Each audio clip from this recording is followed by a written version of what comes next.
can't scare me with tales of the big bad cartels. I don't know how things work. Not in Mexico.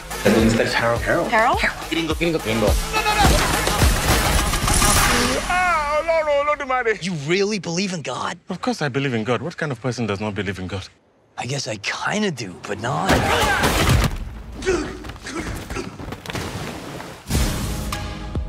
So, David, you said you've never really done a dark comedy before Gringo. How did you prepare for Harold, and what was your approach like? Well, you know, Nash and I, Nash who directed the film, had a lot of conversations about tone because we knew we wanted to do something that, yes, was comedic, but also felt grounded. We didn't want to sort of do the fart jokes, pie in your face version of this, but a lot of absurd things happen in the movie. So a lot of our conversations were around tone and movies that we love. So movies like Midnight Run and Fargo and Sideways, you know, just to really establish that tone. So a lot of it was conversation, really. But the big thing for me was this film wasn't written with someone like me in mind. And it was when I met Nash that we sort of honed in on the different ways we could go. And you know, having Harold be a Nigerian immigrant was something that really opened up the film for us. And being the son of a Nigerian immigrant, you know, a lot of my preparation was my childhood, really.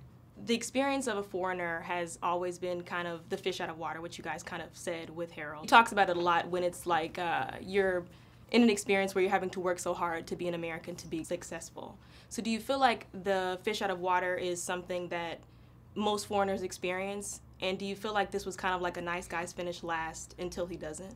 Yeah, look, I definitely think it's an experience a lot of immigrants have. You know, my mother's parents immigrated to Australia from the Netherlands, and you know they had various skills that they, you know, and degrees from the Netherlands, and then coming to Australia, it's like starting again. And I feel like that's the experience a lot of immigrants have, like coming to a land of opportunity. But essentially, you treat it like starting again. As an Australian coming to America, I felt that way. And so to follow up with that, you said you did go to Nash and talk to him about making Harold a Nigerian immigrant. Do you relate to that experience of Harold?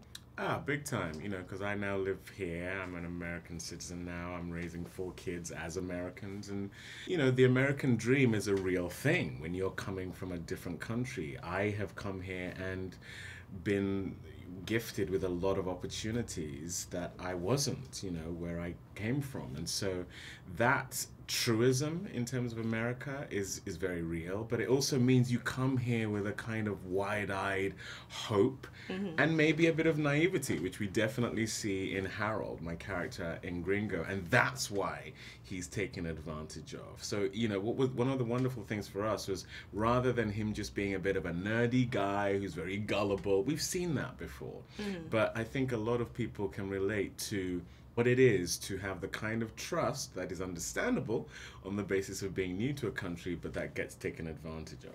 And so with Nash, when David came to you about making him a Nigerian immigrant, what was your initial reaction? Oh, you know, I went to his house and he said, look, I've got this bold idea that I want to play Harold as a Nigerian. And I said, okay. And then he started telling me about his father's experience. And then he just started doing some of the lines from the film. And the instant reaction I had was my heart went warm. And it just felt like this is an inspired idea and let's definitely explore this further. And we got together with my brother and we tried a few scenes, and it just became clear that this was, you know, the right way to do this movie. And it just, you know, changed the way we played so many scenes in the film.